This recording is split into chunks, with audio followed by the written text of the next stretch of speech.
It's time for Geocache Talk. Whether you are at work, in the car, or wherever you are, we hope you enjoy this show about the great sport of geocaching.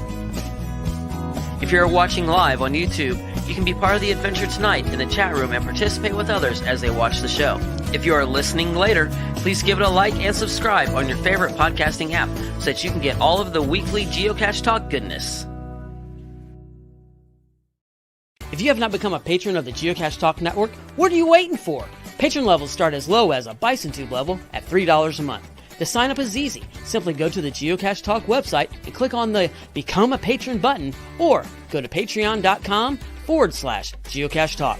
Patrons now get the famous Blackout coin, invites to special events, and other really great items throughout the year. Become a patron today. Have you subscribed to FTF Magazine yet? FTF Magazine is the #1 geocaching magazine available. It is a quarterly magazine that you can be part of. Submit your geocaching milestones and adventures to be published. FTF Magazine is also interactive with puzzles to solve and the hunt to find Spartacus. If you can solve the puzzle or find Spartacus, then you will be entered in to win a special pack tag. Every new subscription, you will receive a special swag pack. Subscribing is easy. Just visit FTF's website, ftfgeo.com. Don't miss out and subscribe today. Logwork, the creators of the fantastic logbook, made with genuine write-in-the-rain paper. The logbook's designed for the micro-containers of the present and future, geared towards the hider who'd rather go caching than doing cache maintenance. Find them at logwork.com. That's logwerk.com. Big thanks to our new patron, Math Seeker.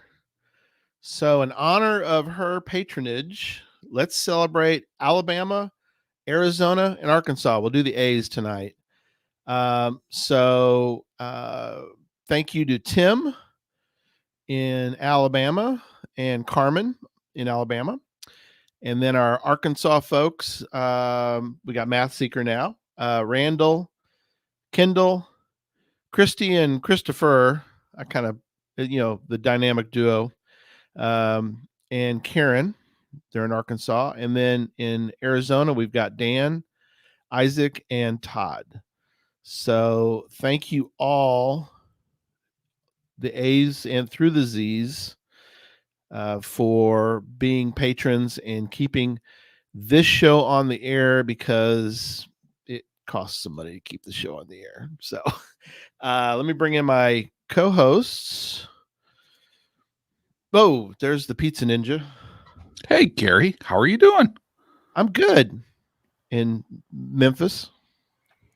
Thanks for letting me in. Absolutely. And we're going to bring in our guest now. So here he is, the one, the only, Joshua Hull. Hey, everyone. Thanks for having me. Mr. Hullsome with us tonight. Yes, absolutely. Thanks for joining and being a part of tonight. We've got a lot of questions, lots of questions. So we'll get to that. But first, let's do a tiny bit of this.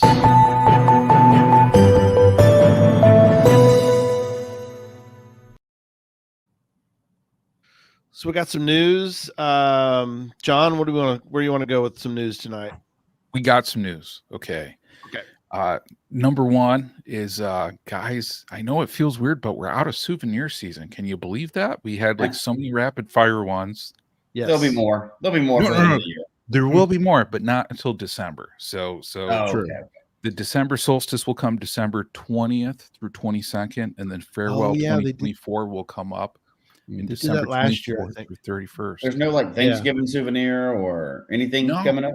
They should. That'd be kind of cool. Something. Well, they do everything else. You think they'd add that too? And once they had one holiday, though, they got it. Well, they have New Year's Eve. I mean, New Year's Eve and New Year's Day. Or The farewell and then like the welcome. Yeah, but so I don't know. I feel like I'm going through souvenir withdrawal. I don't know about you guys. Souvenir withdrawal. Yeah. We've had plenty lately, John. You don't need. They even celebrated Adventure Labs. You can get an Adventure Lab phenomenal. Souvenir. That was awesome. Yeah. Are you a souvenir guy, Josh? I mean, I look at them. It encourages me like every once in a while when I haven't gotten one in a while to get one. If anything, I like seeing like the states I've been to and countries. And Yes. so. I think Or we're like a kind of along those travel lines too. thing. I love the ones for travel. That Yeah. marks somewhere I've been, but promotions are not really, I think they're cool. A lot of people like them. If it gets people motivated, that's awesome. I'm not Yeah. really a souvenir hound myself either. Yeah. I think for people though, Speaking of, the souvenirs. What's Oh, that, Gary? you get a new one? I did. I got a new one. Check it out. I got the Oh, Garland Geo Geotour. Tour yesterday. Oh man, congratulations! That's the first, and this is really for another show, but I think this is the first Geo Tour that I've done every cache in the Geo Tour. I've done a lot of Geo Tours, but never like did all of them. Twice? This is the second No, time. well, You've done this. That was the weird thing. The first one, we finished the first one. I didn't get a souvenir because we did 33 of 35, and we just called it. We were done for the night. So we're like, Yeah. we're done. We got enough points to be, to have the not to get the souvenir, but just, just to be, we have enough points to qualify for the coin. Yeah. So, but yeah. So yeah, I'm like with Joshua. I just don't. They're nice, but I mean, they're just there. I think they're a good way for people getting into the game to get excited. But after you've done it for a while, you're like, okay, I have 400 of them. So it's kind of not as special anymore. So. You know what though? I think they need to get better because like Jesse, if they had like International Weightlifting Day souvenir or something, you would get fired up. Gary, Yeah, they had themed like, ones, yes. If they had like International Barbecue Day, man, you would be I'm jazzed. wearing my barbecue shirt. Yeah, that's right. Barbecue capital of Texas. If they had like International Pizza Day souvenir, sign me up. You'd be all over it, yeah. And then Josh, if they had like Pittsburgh Steelers Appreciation Day souvenir, you'd be jazzed, right? Steeler Nation. Yeah. Yeah. Tony got his Cito souvenir. Oh today. Yeah. Go Tony. Yeah. And Strek 2 says, travel, get new states Yeah. That's what they're personally neat for me. But I mean, everybody has their own thing. Yeah. So yeah. Jeff, Leaning Tower Pizza. What? Oh man. Sign me up. We're out of souvenir season, so what can we do now? We have nothing else to do, right? Right. I mean, it's pizza season. We know that it's football season, but I'm going to shift the news topic, guys. Okay. You know how much I love talking about pizza. Switch it around. But I want to talk about Geo Woodstock. Okay. Oh. Geo Woodstock is moving closer to Giga status. It's going to take 3,000 will attends. And did you guys know we're over 2,120 will attends? Wow. Which is pretty incredible because last year for is. Geo Woodstock, they had 2,167 will attends total. So it's about to be eclipsed and it's about to get there. So if anybody's thinking about attending Geo Woodstock, man, get in your will attend and get it in soon on that one. Yeah, that's true. Because you don't want to miss out on everything coming up on that one. Yeah, the Wild and Wonderful 21 events. I mean, the ambassadors for Geo Woodstock are doing awesome on that one. Yep. And we put the GC code in the chat room on this one, but let's get it Giga, guys. Once it gets 3,000 will attends, it's there. And disclaimer, if it does get to 3,000 will attends, I do not get any bonus pizza on it. We all just get one heck of a good time in the Giga souvenir, which is an epic souvenir to get, right? I wanted to go Giga. I don't know anything about that because I don't have one. So. I want to go Giga for one reason only, is because Jesse can't go if it goes Giga. And this will be the second time that he's missed Giga. Actually, that's not quite true. You didn't go the first one. That first one didn't exist. I don't believe in that one. That's conspiracy fake news crap. All right. At least in the y'all are US. all faking it. I didn't see it happen. It didn't exist. However, if this one goes Giga, I'm going to find a way to go. You'll find a way. I may have to red eye flight out there. Yeah. And get back, be like a 3-day round trip, but I'm going to make it. I'm not letting another Giga allegedly happen. Allegedly. Me not see it. And me not see it. I got to go. I don't have that. That's a new icon. I don't have it. I got to do it. So I'd come get you. If you red-eyed in, I'd still come get you at the airport, buddy. I appreciate it. Yeah. All right. We ready to? Let's grill our guest. I mean, Yeah, let's rock and roll, man. Let's get into it. I was looking real quick to see if y'all have any questions for Hullsome. Definitely put them in the chat room, and if we don't get to them, like when the moment you ask it, that's okay. We put a little star by it, and we put it in our little group, and we will ask it as soon as we can. So, any questions as we go, please. But let's start with one of my questions. How did you find out about geocaching? How'd the whole thing start? Yeah, I wish I found it out by like finding one, but that didn't happen. Right. But I do have a vivid memory. So it was during COVID. I was living in Chicago at the time and moved back home to Nevada, where I'm from, northern Nevada. So not a big city or anything. So I moved in with my parents. And I had started dating a girl. We were probably 6 months into our relationship, and we were kind of all just on the couch, watching TV or whatever, and like watching football. Yeah. And I kind of hear my dad and my girlfriend Miranda talking about like kayaking to an island to find a cache. And I always say, like, in most realities, I didn't say anything because I was just like, I don't know what they're talking about. Right. But in reality, I was like, all right, I'm interested. So I'm like, what are you guys talking about? And then my girlfriend says, oh, geocaching. She explains it because she had done it for years in our hometown. And so I was like, are they everywhere? What's going on? And up until that point, I traveled. I've always loved traveling. Maps in general. There's a lot of things that like coincided with geocaching, but I'd never heard of it. And I was like, 26 at this point too. So I just kept digging. I was like, what is it? What do you find inside of them? Where are they? Like, I feel like the question everyone has.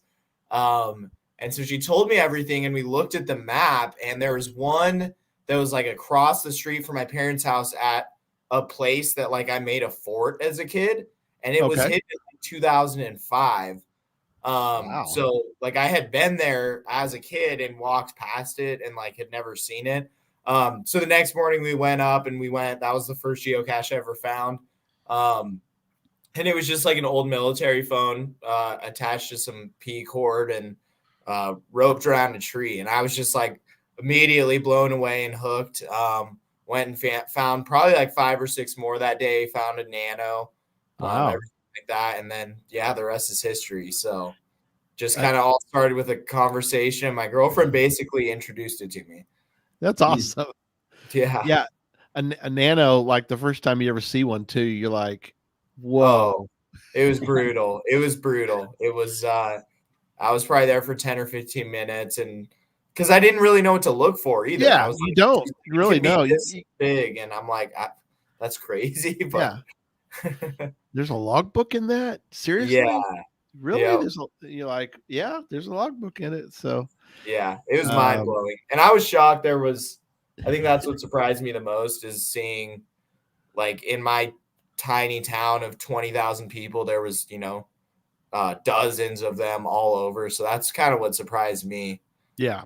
Cool. Yeah, when you first show somebody who, like you said, has never seen geocaching before, if you open up your map and go, here's all the caches in town, and they're like, whoa, I can't believe it. Yep. I know. Everywhere. Yep. Yeah, that's awesome. So we had a first discovery of geocaching for everybody. It's just so exciting. Like you wish you could do that like once a year. Like I know, like discover it once a year. Like watching the Game of Thrones for the first time. It's just you'll never get that back. That's awesome. For me, it was the shock too, like you said, of knowing that like before I knew about it, knowing that they were all around me and I was all around them and had no clue. That's just that's the part that blew my mind. Like, you mean I've been standing next to these things for all this time? People been sneaking around behind me, finding these things I didn't know about it. Yep. Yeah.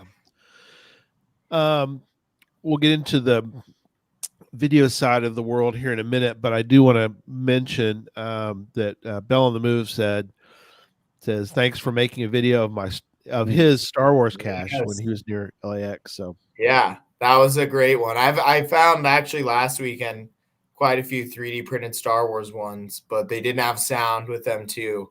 That was one of my favorite ones in LA. So lots of good ones in that area, but you open it up and it's got the whole theme song and everything. It's great. Yeah, he does great gadget caches. Bell on the Move does some incredible stuff. So that's awesome. Yep. All right, let's see. Dive right in. Was that? Dive right in. I mean, the video, that's I've got a video pulled up. We've talked to so many people that have gone down this road, and it's different. The experience is different for everybody. Yeah, let me pull up this one because there's a tie-in that you'll find out here in a minute. So I'm going to share one of his videos. Let me add that in here. And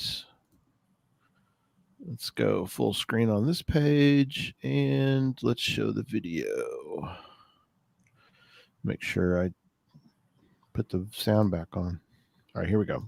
Geocaching is, and so this was not the first geocache ever placed, but people suck, so they tore it down. That's why people can't have nice things, which is why you have me here to explain for you. So while we walk over to this cache, the name of it is Mingo. It is in Kansas, just in the middle of Kansas, in the middle of the country. And the misunderstanding is this was not the first geocache ever placed. That was actually just outside of Portland, Oregon. I've been there too. This is the oldest surviving geocache. So I believe it was the 8th one ever hidden. It was hidden in May of 2000. If you want to know the geocode for this cache, it's GC30. And as of last night, this cache just hit 4,000 favorite points. That's right. This cache has been found over 10,000 times, and you can see it right behind me. We're about to walk up to the oldest surviving geocache. Right here is Mingo. I've seen this container online, but never in person. And check out this amazing cache. I usually don't look inside of caches in my videos, but obviously we have to for this one. This logbook literally has thousands of signatures. We've got some swag in there too. If you ever want to make a geocaching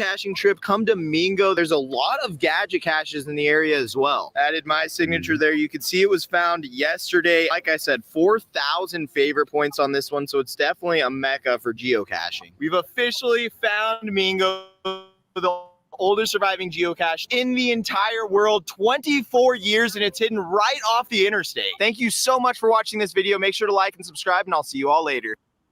That's it. It's over. Done. It's awesome. Yeah. Sadly, you were there right now. When you went there, the sign's still not up. It's on its way back up. So that first little part that people vandalized, it has been built. The funds were raised. It's been built, and it's going back up with some added security. Yeah. Yeah, it was a bummer, but it was so worth it to go to that whole area. Yeah. Amazing few days. They had some pretty good people in that area too. They've had mega events there and other events there we've been to, and people are all friendly. It's crazy because it's in the middle of nowhere. Yeah. In the middle of nowhere, it'd be gone, right? That would have been stolen a long time ago. So for sure. Insane. Yeah. Well, yeah. Also, Dave McDonald. Hello. Good to see you. Thanks for joining. Yeah, there he is. Yeah. That was a fun event. That was a blast. Dave's great. So Jesse and I were there. Oh, cool. Thanks. Mega Blocks. Awesome. Awesome. Got him into geocaching. Those are my favorite comments. Yes. Love that. Yeah. Jesse and I got to go. We were there to put the plaque up. So, and put that post in the ground and everything. And it was done. It was at a lull I'm trying to remember, Jesse. It was like a lull in the pandemic, kind of in May of that year. We did it right in smack dab in the middle of COVID. We didn't tell anybody. It was right in the middle. Yeah, because you weren't allowed to go anywhere or do anything at the time. We kind of had to sneak around, which it's not hard to sneak around when there's nobody around. But it was wild. It was a wild time in the world at that point. It was weird too, because I think after I left, it was like, oh, and don't leave your state. And you're like, too late. I'm already gone. Yeah, we all just drove from around the country to get to the state, but that's okay. We're good. Yeah, we had a great time putting this, and we got some people don't know, but if you go to the plaque well, the plaque will be back. But if you go to that spot, and if you look in the ground, there's some path tags that have been buried into the cement there. So some people just miss it, but we shoved some in there. So here's good. a super chat. Hullsome is a W YouTuber. He got me into geocaching. I don't know if the W's on purpose, but so how? And you don't have to say, but is this Mega Bloks person? Is that a younger person, like your age or younger? Do you know that you got into geocaching? Oh, I have no idea. I've never. Oh, okay, never I didn't know if that was somebody you knew personally. No, which is one of the really cool things that obviously I don't know if you noticed, but you look a little younger than the rest of us on this show.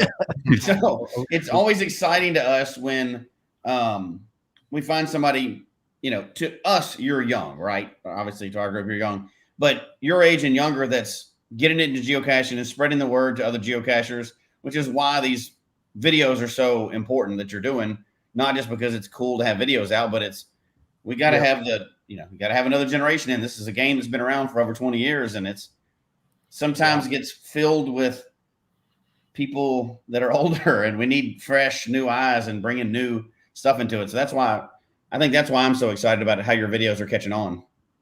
Yeah. Well, thank you. That means a lot. And that's one of my main goals and purposes, I feel like, in general. And one of the things that keeps me going is, the mission that we're just in a day and age where we're all in front of screens more and more. I mean, like whether you're working or going to school or anything, we're constantly surrounded by distractions and screens. And, geocaching just has a unique opportunity because, yes, you still have the, screens and devices aspect of it, but you're just getting out in the world and exploring. And a lot of people ask me, like, what's the point of that? That's kind of always my first answer. There's I could list off 10 different answers, but at the end of the day, first and foremost, just the places that are close by that you would never go to that you discover through geocaching.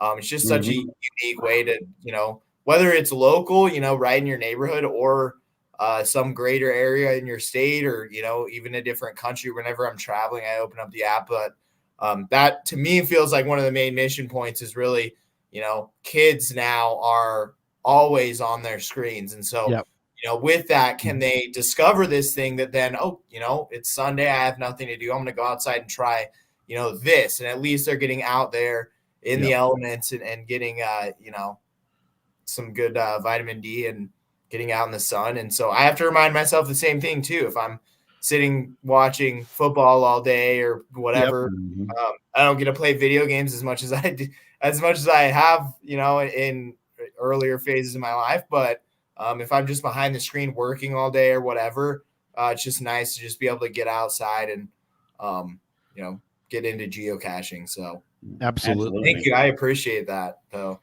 Yeah. And I don't know how it's been for you. And like you said, you like to travel and stuff too, but I know for the rest of us, we've always commented that geocachers, anywhere you meet them, they're going to be friendly too. So, not only you get people out, but you have instant friends anywhere you go. Yep, definitely. I'd say, each time I go out, let's say for a 2-day trip, I meet usually on average one other, a player or a, couple looking for geocaches. So I've met people that way. Even in Germany, like I remember looking in Berlin and, they didn't really speak English at all, but we're communicating the best we can. We DNF'd it. So I figured out in the comments, which has happened a few times now, where it was, but it's always just that, like you said, everyone I've met through geocaching, really just good people. And then usually once or twice on a trip, I'll be finding it, and then it's in front of their house and they'll come out and chat and everything. So it's been really awesome just to get to meet people and just slow down and smell the roses. I feel like that's kind of what geocaching does well. We've had some of those situations too. And we've talked about caches in people's front yards. Is always, some people don't like doing them, but I could understand that, but I'm usually, like people are like, how do you know? It's like, I'm like going to look at it and actually see. Usually it's kind of like a box out front or something, a library cache. So first and foremost, it's like, you're not risking anything. And then there are some where it's like up in a tree in their house or whatever. I'm just like, I'm gonna spot it before I just go waltzing into people's property or whatever. So Yeah. One of the things I love about your being like indiscreet and secret is your high vis, high res vest on that one. yes, I feel like when you have it on, it's like we know stuff's going to go down. Caches are going to be found. Oh, for sure. Yeah, It's an awesome time, and I got to think like I think with so many cachers, they have their signature tot. yeah. Do you consider that your signature tot? I think so. Yeah, I had the gold play button on YouTube as my profile picture for a while, but I changed it back to the high res vest because I feel like that's how I'm identified. Actually, in person this summer, we were up in Fargo, geocaching, and we were out. It was like a brewery, and so there's one inside of a keg, and so I'm finding it and I'm filming it, signing log, and this guy comes over and he's like, "Hey, like, is this a geocache? You know, I'm moving across the country, this and that." And he's like, "I think I subscribe to you. Like, do you make geocaching videos?" And I'm like, "Yeah." And he says, like, "You wear the high res vest, right?" And so kind of that moment was when I realized, like, okay, I can be identified like kind of like Kevin O'Leary on Shark Tank. Like, he has to be wearing that suit and everything. So I'm like, hey, if that identifies me, I'm all for it. So yeah, no, I bring it on most of my trips. My last trip, I forgot it. And when I realized, I was super bummed out. But it's always a good time to throw on the high vis vest. Awesome. Yeah, I know you've inspired me. I got to put that into my top bag a whole lot more. It's awesome. I mean, and it actually works. Like, I'd say on average, like once a trip, I'll get kind of stopped and people ask me, and it's like half the time it's extremely awkward and they think I'm crazy. And the other half of the time is they're interested and want to know more, and it becomes a conversation. But I feel like whenever I throw that on, nobody questions me. Nobody really wants to mess around. So it's nice to just not be seen in plain sight. Got to feel like a geocache. So I love it. I've got another one to show, and the good part about showing this one also, Joshua, is we've got the cache owner, Adi, is on. He mentions he remembers us being there, and hesitant to mention that we were there. But since Adi's in the chat room, then I want to share this one. So let's watch this one. Aha. This took me so long. This one will be. Yeah, we've had some struggles too sometimes. Button says press to start. Right. Whoa. Okay. Welcome to Mingo Madness. Remember, the difference between madness and genius is measured only by success and failure. Okay. Let's find out where you reside. I am your guide to this puzzle. I need to get back to routing questionable internet searches. So how about we get this puzzle started? Go ahead and press the star button anytime for instructions on how to play. So if I push the star, it should give us the instructions. You must press all 10 numbers in the correct order to get the combination to the lock. Each keypad number plays one fragment of a quip. The fragments will guide you to find the correct order. Try pressing the hash key to request a small hint. All right. Request several hints during your gameplay. Dog, it is. What? His man's. Best friend. I like your Best. response. Dog is. Maybe it's time for a power snack to get you back on track. Oh, man. Button says press to start. Right. Whoa. Okay. Welcome to Mingo Madness. Remember, the difference between madness I think and that's genius the blue. is measured only by success and failure. Yeah. Okay. Let's find out where you reside. I am your guide Yeah, to there you this go. puzzle. I need to get back to routing That's questions. great. You're there for 45 minutes. I love it. Yeah, that one was tough. Some of those gadgets are meant to be fun. They can actually trick you up sometimes, though. Oh yeah, I had no idea what I was doing, and I had to do it twice because I figured it out at one point, and then I didn't have it on film, and I was like, "Oh man!" And then I didn't realize they changed the phrases, so I had to like figure the whole thing out. Yeah. Yeah, that's it. Since you mentioned that, that's kind of one of my big questions, because well, and Jesse, we've done these in John too, where we film something and we're not. That's we are sort of podcasters, but once in a while we'll try to dip our toe into that realm of yours, and it is hard. I tell you, Yeah. it is a hard place to be, and we always do. You do such a great job of it, but we do not. But we'll sort of bang through it and get through it and try to film something. And how did you? Was it just doing it a lot of times, or did you kind of watch others do some of that? But one thing, finding a geocache is sometimes, like you said, can be problematic. What do you, and then try to film it? So how have you figured out the balance between getting it filmed but also getting it found? Yeah, no, it used to be, so I mean the first like year and a half I was making videos, I did a lot of like where I would film it and kind of get clips of me filming it, and then I would do voiceover. So after the fact I would kind of go in and voice over the video. And then about 2 summers ago, I kind of changed my methods of where I wanted to just get more into like quality instead of quantity. For a time there, I was, making 10 shorts a day. So that helped me a lot with like making short content in general. But then I switched, and I remember the cache specifically. It was in Portland. It was a fake bolt, and it was kind of on the pier there. And I just took the video, and I had just got the microphone, so it was like I was filming it there, and I was kind of walking through it, and I'm like just basically talking. And so I posted that video, and it did really well. And it's just first person, like my videos all now, talking and going through it as I'm finding it.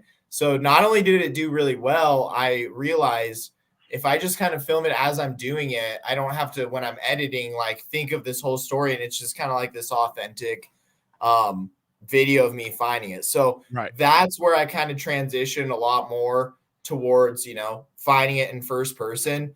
And then, I basically say a big part of that since then has just been practicing it. Now, a good amount of them are just like authentically, I'm looking for it, and I can find it, but there's still some where I'm like, I'll find it immediately, and then I'm like, well, I didn't even get to tell the story of this cache, so then I might like go back and take some clips just for the video purpose. So that's kind of like a portion of the videos where like I try to make them as authentic as possible, and I think that's why they do well in general. But there are times where like you find it immediately, or when you find it, like you'll just kind of like, oh, like not know what to say, and you're just like startled by it. So sometimes I just have to like refine or refilm find it, or parts of it. So basically the concept that I have is like, you're just trying to tell the story of the cache, right? Like, having a description, having the difficulty, terrain ratings, like all of that is a story. The name, all of it is a story. And then it's taking that story and bringing it to life in video. So that's kind of what I try to do. And really being authentic and doing the first person and filming it there has helped me a lot, like show what it is like when you are geocaching. And so that's kind of what I've leaned towards. But I still do need to do some more voiceovers.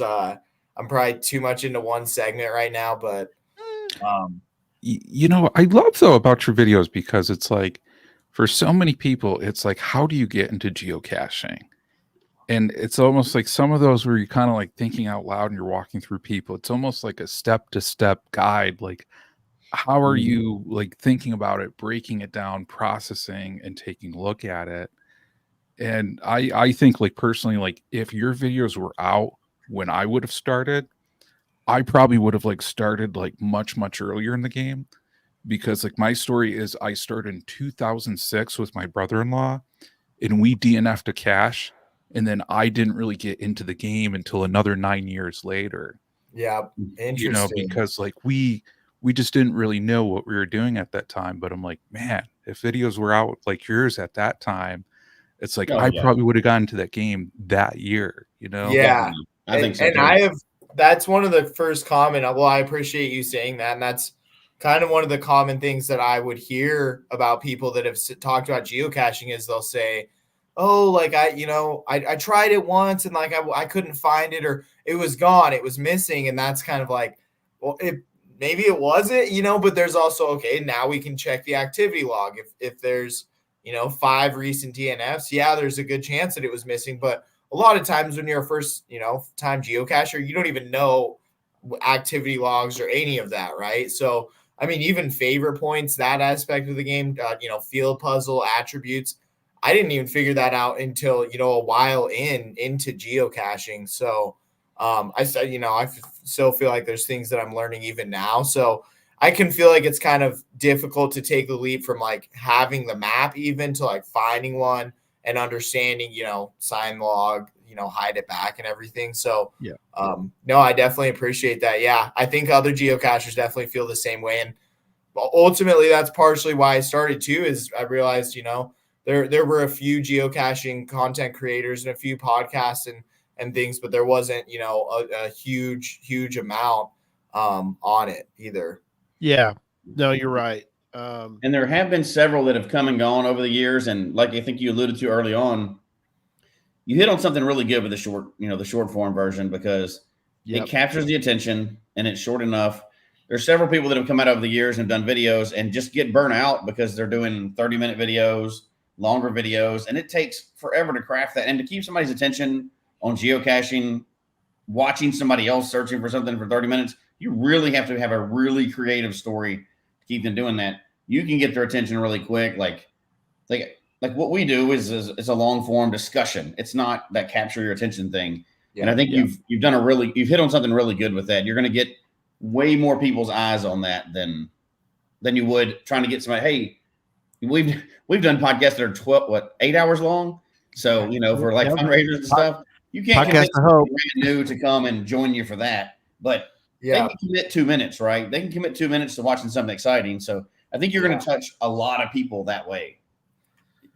I appreciate that. Thank you. Yeah, we started to. By the way, here's. I'll show this real fast just so people can get a.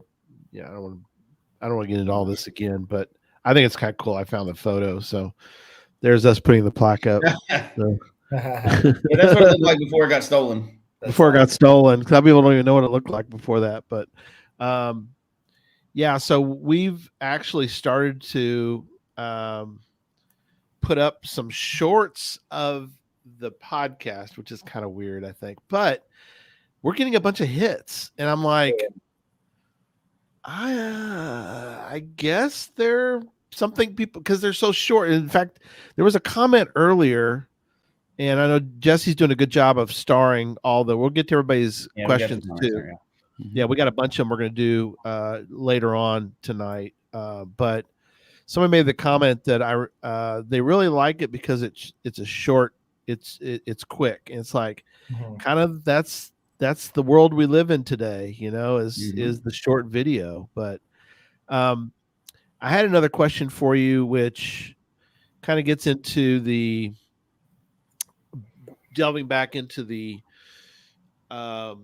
process of making the video. And one of the things that I've seen, and you do such a great job of this, which I don't think everybody does a good job of this, but I think you do a great job. And that is, it's one thing to film yourself, and there's several people do that. They're filming themselves finding a geocache, and they go through the process, and they get all the camera angles. Some are good, some are bad. But when you film with somebody else, you do such a great job of including them, because I don't know how much video experience, because you usually find it with there's a gal that you do it with too, right?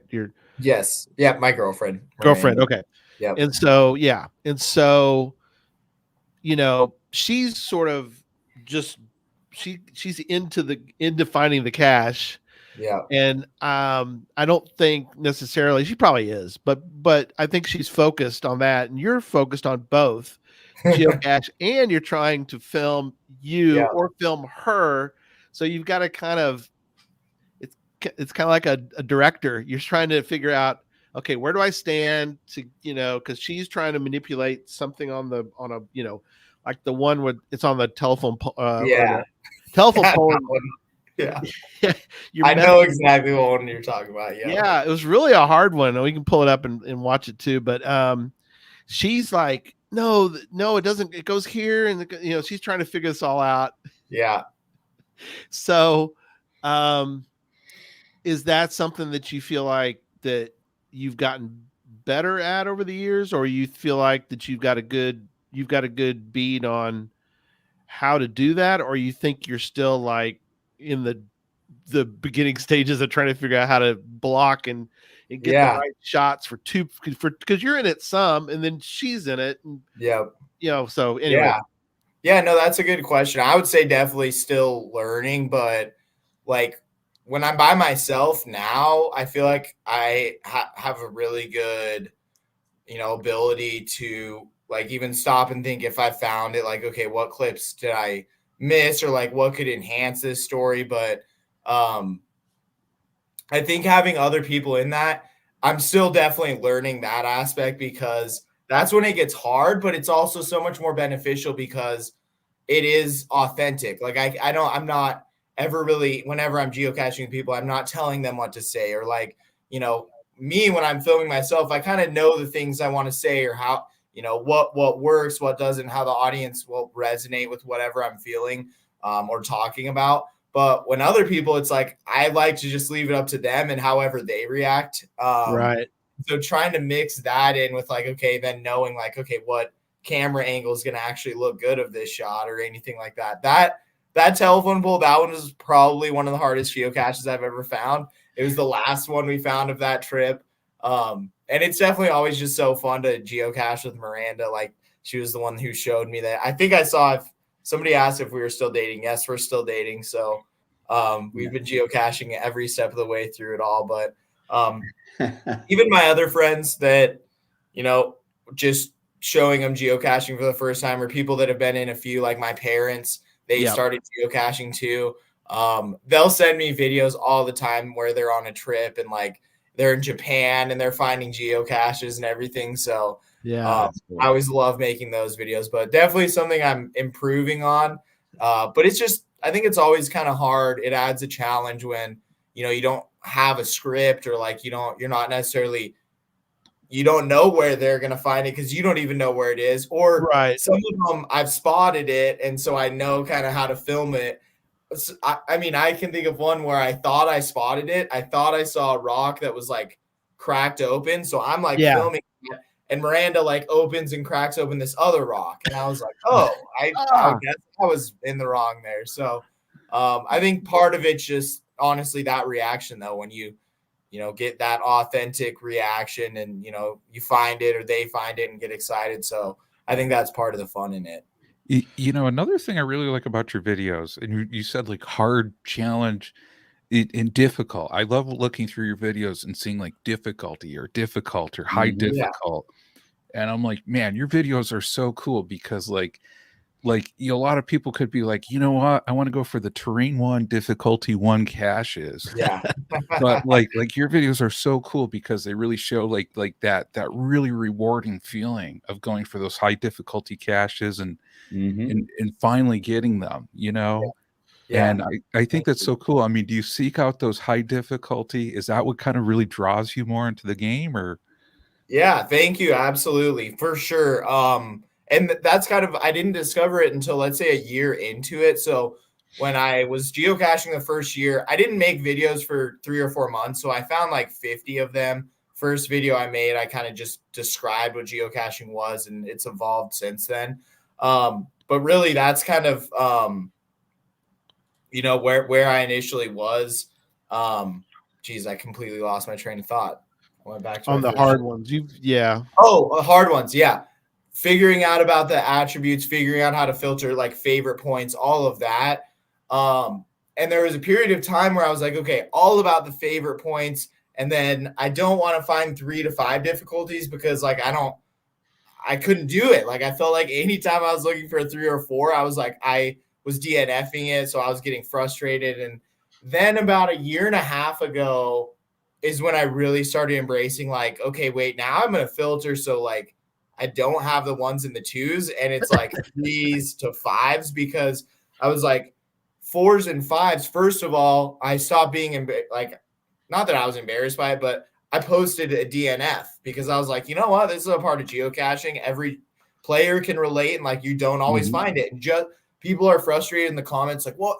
Why would you post a DNF? I'm like, because this is literally the reality of it. If you guys can figure it out, then by all means, please help us figure it out. Yeah. So now it's shifted. So now I'm not daunted by a 4 or 5 difficulty. I love finding those. I do pay attention to favorite points too. But I love finding like new runs that were hidden. We were talking about COVID earlier. 2022 has like so many amazing caches where it might only have, we're saying only, but 20, 25 favorite points, but it's only been found 50 times and it was hidden like 3 years ago. So I love finding those kind of ones and, anything 4 or 5 difficulties. They can be frustrating, but at the same time, it's that feeling when you find that versus like a 1.5 difficulty. It's just like, all right. Yes. Oh yeah. Yeah. Here's a little bit of that one we were talking about because it is one of my favorite ones of you and Miranda. So, yeah, it's and it's because I like you two together are great because you're kind of working off of each other too. And she's like, no, she's really good about like, no, that's not it. That's not it. So anyway, let's play a little bit of this. It's great. Why is this here? What is this? Why are there so many? What? Why are there so many nails right here? This sign is literally zip tied to this. That is sus. We've got a lot of bolts here. Do any of them come out? Guess not. This is Checking a 5 bolts around this sign, but still no signs of the cache. Here we've got a 5 difficulty. For those of you that don't know, that's the highest difficulty there is. What's the description? Please do not bring/use any of your own tools. Do not try to fix the cache if you think it is broken, as many times it is not broken and attempting to fix it can lead to breaking it. When found, please pay attention to the replacement instructions so it won't break again. Please put it back exactly the way you found it so the next cacher won't have trouble finding the cache and can minimize the enjoyment. There's no need to leave the sidewalk. Enjoy your search. No need That to was leave. a big hint. So what's funny about it too is what's that?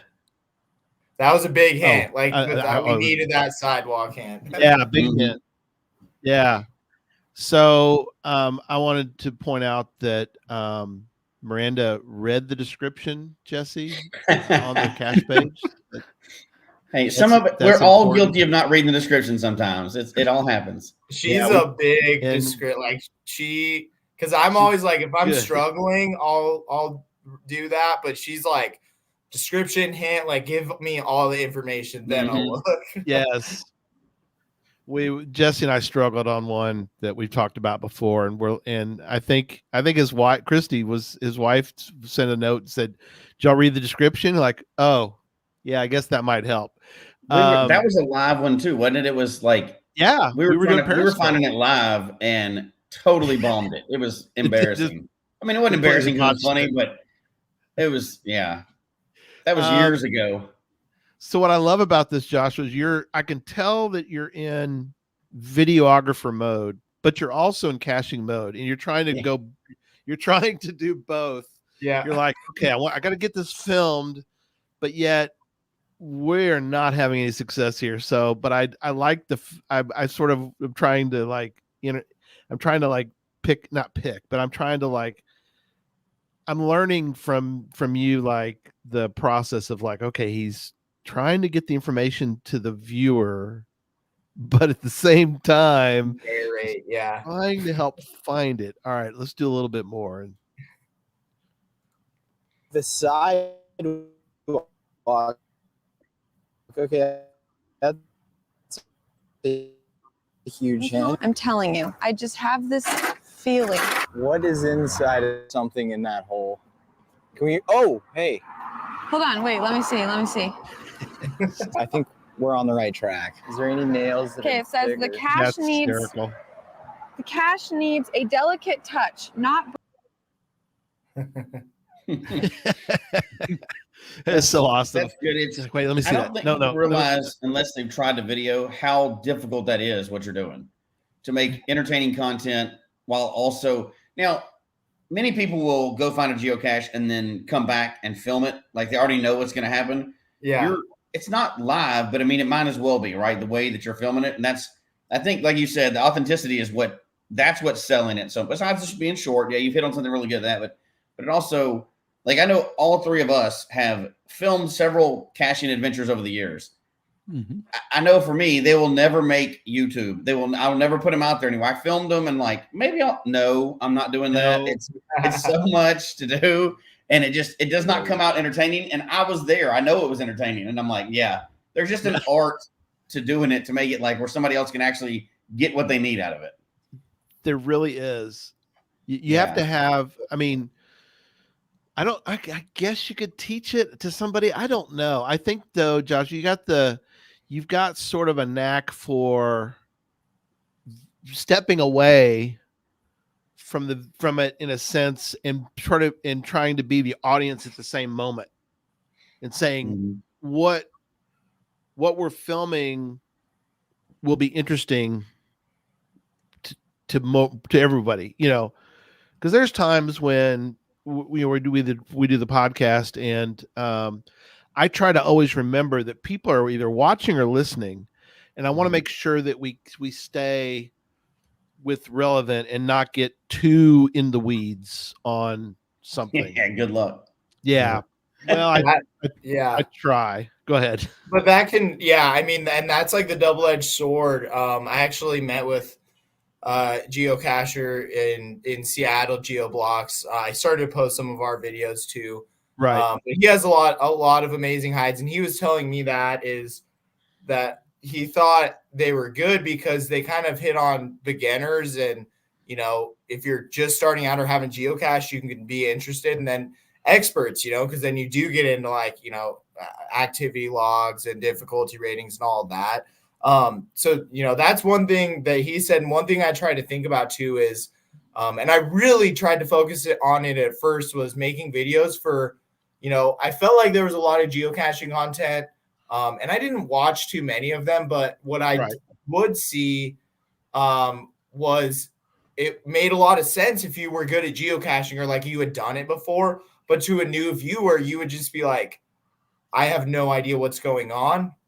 And so when I first started making videos, I wanted to focus on that 99% that's like never heard of geocaching, or they might have tried it once and like they didn't find it, or like they don't understand the concept.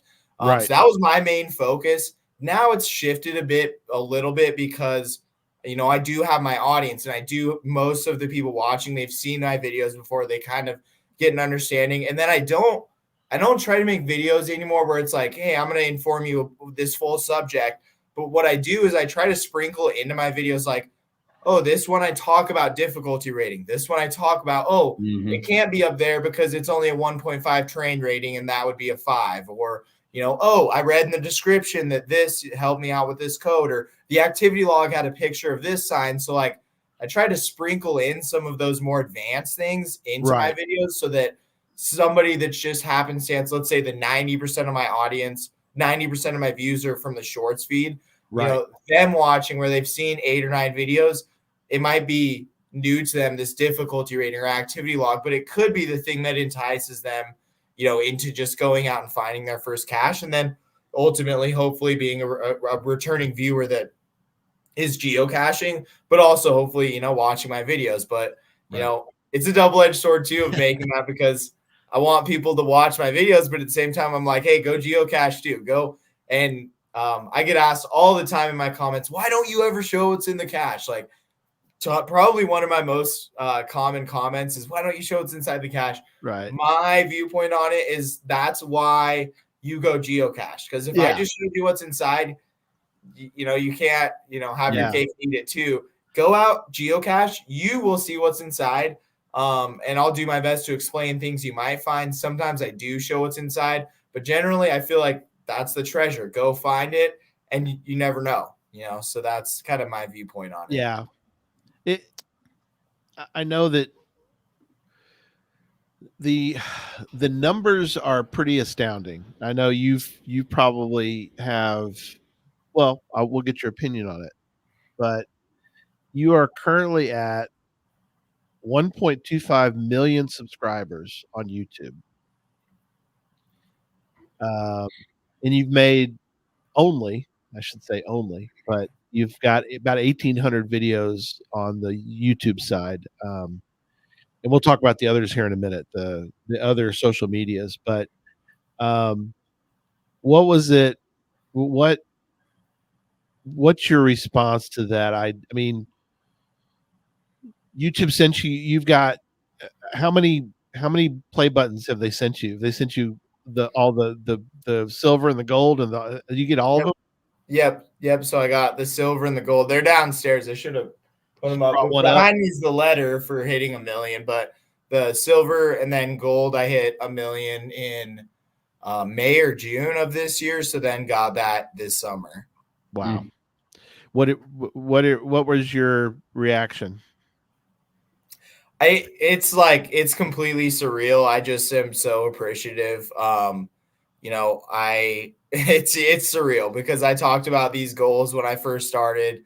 At first it was like, oh, could I make a couple thousand subscribers on YouTube? And I just had a friend, I did TikTok for 6 or 7 months. I wasn't even doing YouTube or Instagram. Right. And I had a friend that said, hey, YouTube Shorts came out. You could just repost TikTok. Like, don't even change anything. And then I did that for months. And so I would tell anyone that is getting into YouTube, it took me 3 or 4 months of posting 5 a day before I even saw a little bit. I think it took me 3 or 4 months to get to 1,000 subscribers. Then finally I had a super viral short, 4 months later, and, maybe 6 or 7 months into it, hit 10,000 or whatever. Right. But then it's also, and I'm so appreciative, but at the same time, it's you can't control those numbers, but you can control, how long are people watching? What intros worked, right? What intros pulled people in? I'm definitely an analytical guy. So I look at things like that and I understand, oh, people stopped watching when I talk about this, maybe because it's confusing or they didn't understand. People liked this video because there was, let's say, Pez or M&M's, a different brand that they enjoyed watching that was a part of it. So I kind of understand that aspect of it and, kind of learned a lot from that as well. Right. Hey Josh, what other advice would you give to people? Because, you've given a lot of great advice to people to think of if they're going to create videos and content. What other advice would you give to somebody who's just starting out saying, like these look cool, I want to create some videos too? What would you say? Yeah, absolutely. I would say, one of the reasons I started this is, in a world where we're also more analytical in numbers, we lose our creativity. As kids, we learned an instrument or, I feel like we're always embracing our creativity. And then you hit your 20s and it's oh, throw it all out the door. And so that's what I kind of strive for is I love that creative aspect of it. And that's why I started creating ultimately. But my advice would be, don't focus on the numbers, subscribers, views, throw that out the window. Make videos that you like to make. If they're geocaching, if they're whatever, adventure, travel, whatever, make those videos. Don't stop making them. You're going to look back every year as a creator and you're going to say, gosh, the videos you watched last year, this time, you're going to be like, those weren't even good. And then you'll do that the next year. And then you just improve at everything you're doing. So don't focus on the followers, the views, any of that. Focus on creating what you like to create. Be authentic too. People can sniff out when you're not authentic and you're pretending. There's only one of you, so embrace that, embrace who you are.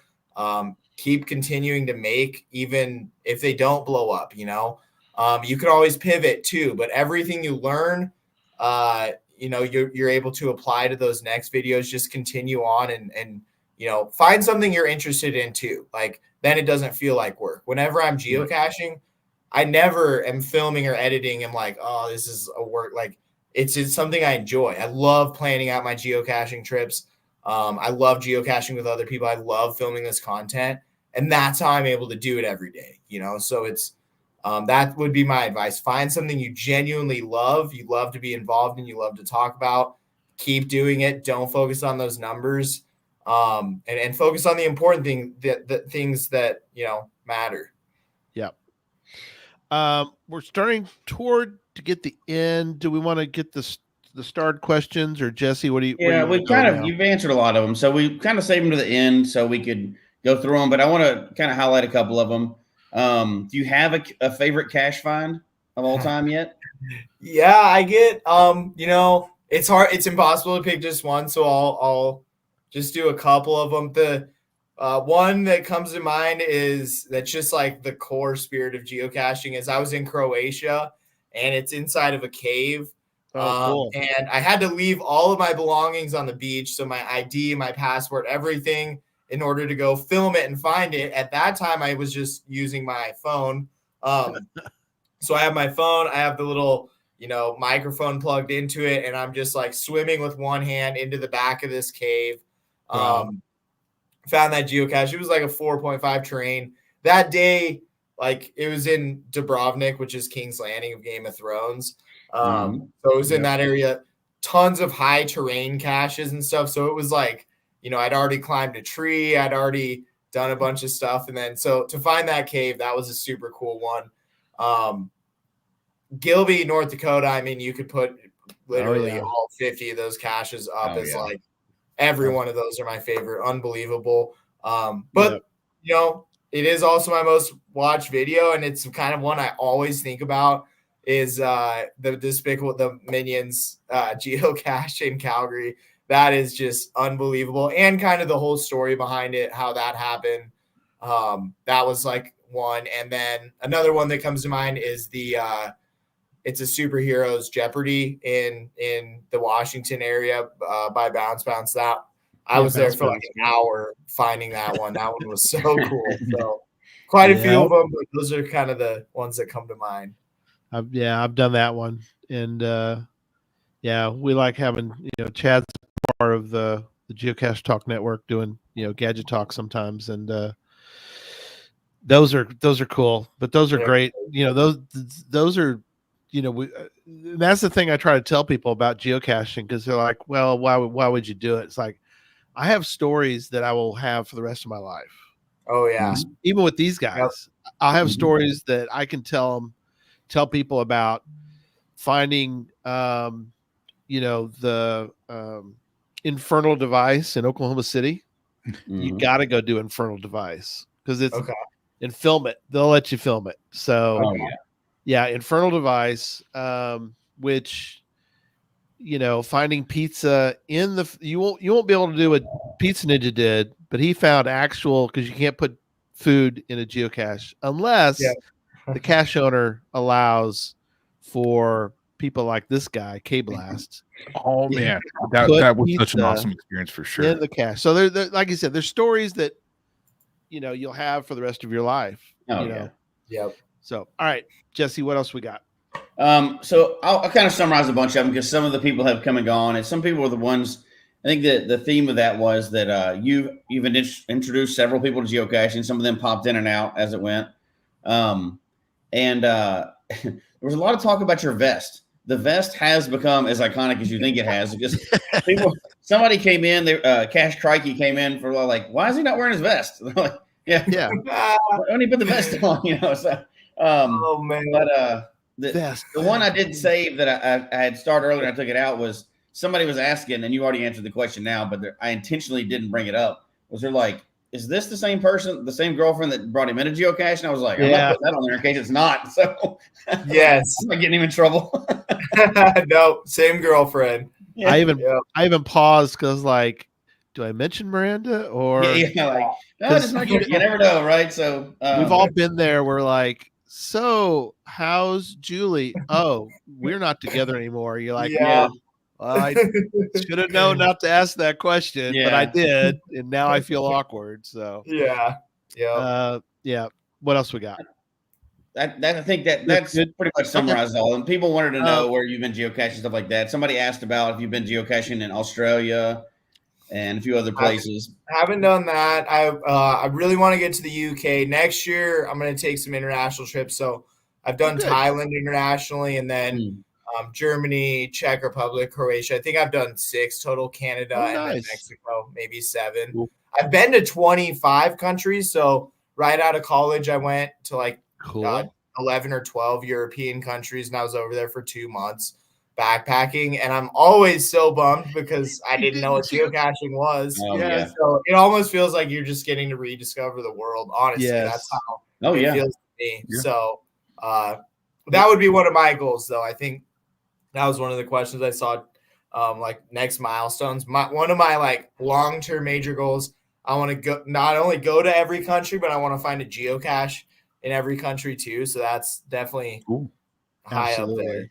See, that's one of those amazing goals that I love, and I've got a similar goal to that. Is I want to travel everywhere, right? All 7 continents, but it's not one of those you're going to like finish next year and then need something new to do. It's going to take a lifetime. That's a lifetime's worth of work to do those things, and that's a huge accomplishment. Whether you ever make it or not, that's just the fact that you're working towards that. That's a rich, fulfilling life. Yeah. Thank you. Yeah, I would love it. Yeah, and I always tell people like, I'm very fiscally responsible, and I encourage everyone else to be so as well. But if there's one thing that I never am like, why would people spend your money on that? Or, never question. It's like, if you spend every dollar to your name traveling, then I think you've figured some things out. Like I always said, in the 2 months I spent in Europe on my own after college, I feel like I learned more about myself and the world than I did in 4 years of college. So I always feel like it's just such a great way to, learn about different things. And so that's what I love, the most is just traveling, meeting different people, different cultures. And, even in Thailand, just how different their hides are from ours, and Europe and everything. And it's just an amazing adventure. One of the, one person's in the chat room. I want to point out real quick. He mentioned about getting new merch. We have to get the vest with the lamppost inspector. Yes. Travel bag number from Nick. Nick gave me a call today. I told him I was gonna embarrass him on the show tonight, because Nick, he lives in New Jersey, but he had to fly into Dallas for business. And he came out to my little Fairburg out here, and we did a couple caches together, which was fun. I actually replaced the cache. I did the Creep, which is a earth cache that Jesse suggested, and he was off to do other caching, but it was just great, to see people. And so I'm curious as to, you said you mentioned a couple, but you had one that you mentioned, but have you had any where you just out of the blue went to a spot and people go, oh, you have the one where the guy says, hey, you do videos, right? And then, which is pretty cool. Yeah. We had the opposite happen to Jesse and I. We were at a cache and we were in Denton, and we're podcasters, we're out here doing this cache, and they're like, yeah, and correct me on this story, Jesse, but they're like, yeah, we're gonna watch the podcast tonight, the Geocache Talk show. And I'm thinking, well, they're gonna mention Jesse and I mean, I think they said they were listeners. They were listeners. Yeah. Listeners to the podcast, and they were telling us about the podcast. I'm like, that's great. Before Jesse was on, it's like how defeating it is to like, you didn't even mention us. So yeah, it was like, oh my God. So anyway, so we did have one of our favorite vloggers, which you're a vlogger, but it's different, I think. But you're like short video vlogging. It's almost like we almost got like a new like little niche bot that we've got for you. But Hailmeister says, is that a Michael Jordan poster on the wall and a smaller picture of the outline of the city of Chicago? Yes. Yep. I lived in Chicago for about a year, so always been a big Michael Jordan fan, and definitely it's like my favorite big city. So I love traveling back there. I still have friends that live there, but lived there for just under a year, and then COVID hit. So oh man, yeah, I've been back out west ever since. Yeah, had to mention that. So all right, well, John, last words.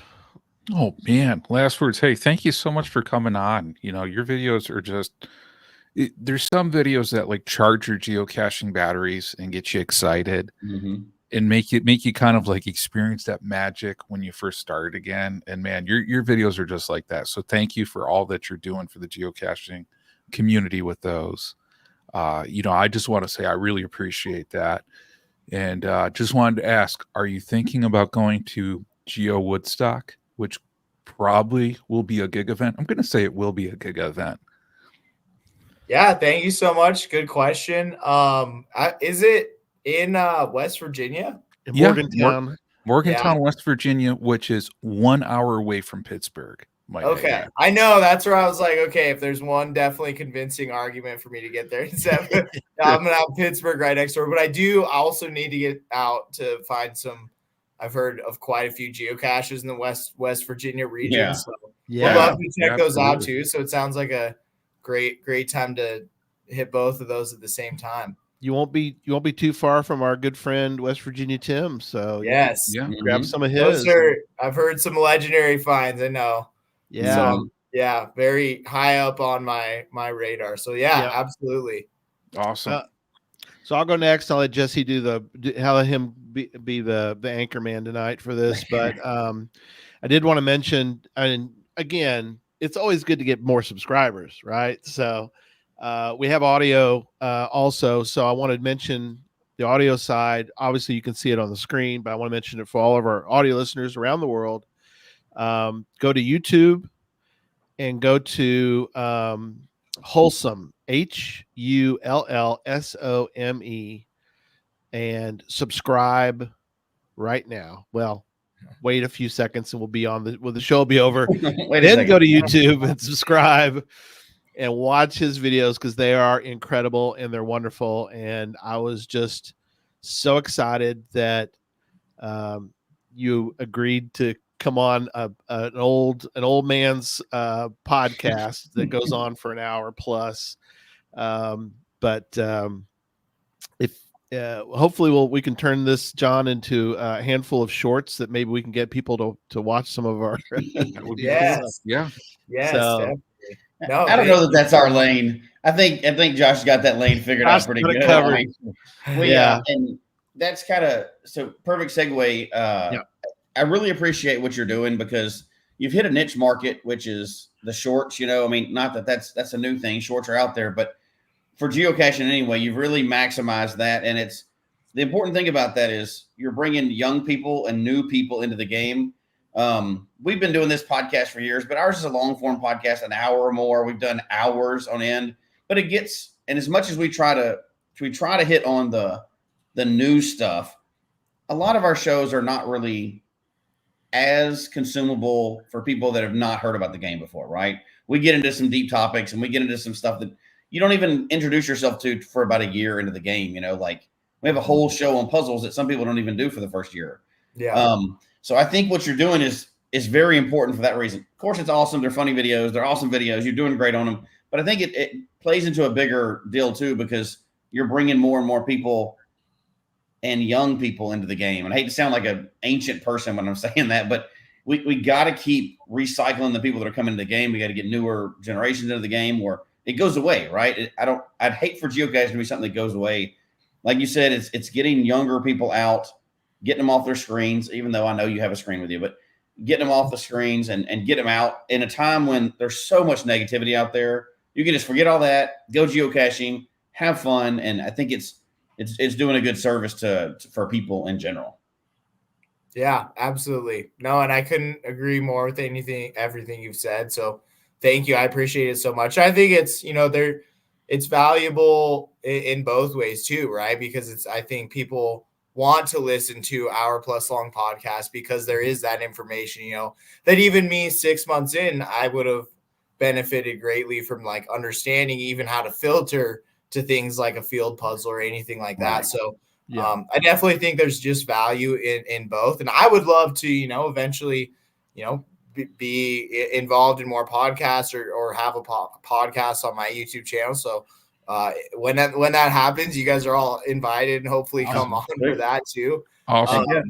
I really, really appreciate that. And I just have a blast doing it. And like you said, especially younger people, they're kind of scrolling on TikTok or on the shorts feed. And, that's just opportunity waiting to be discovered. And, if that one action is just seeing a short that is geocaching and they're curious enough and hopefully download it and get involved. And that, I love those comments the most, the ones on my videos. Hey, I saw your videos and I just found my first cache today, or I started last week and I found 20. That's so cool. And the first year I did this, I always would talk to Miranda. I'm like, I thought this was going to happen. Like I thought, and I'd get it every once in a while, like, oh, I started because of you and stuff. But I thought it would happen more.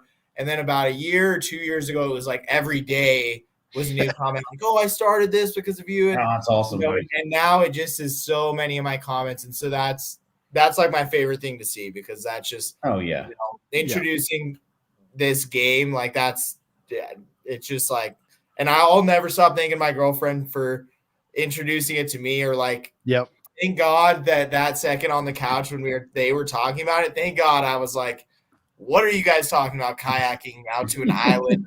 What is this? So definitely super appreciative, and thank you all for having me on. It's been really fun. So cool. Yeah, well, you're a great ambassador to the sport, Joshua. And thank you so much. And we'll definitely stay in touch and maybe have you back again, and we can talk about some of your adventures that you'll be having, as time goes on, and some places you go and everything. So, and I guess with that, we're going to say goodnight to everybody and get out and geocache, right? That's what we always say. Get out and geocache. That's our, don't just talk about geocaching, go geocaching. So again, thanks. And thanks everybody in the chat room for their comments.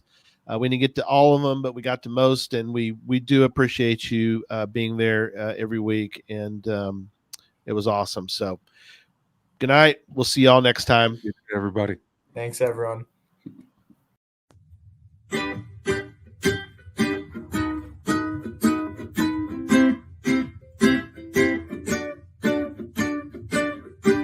May your finds be many,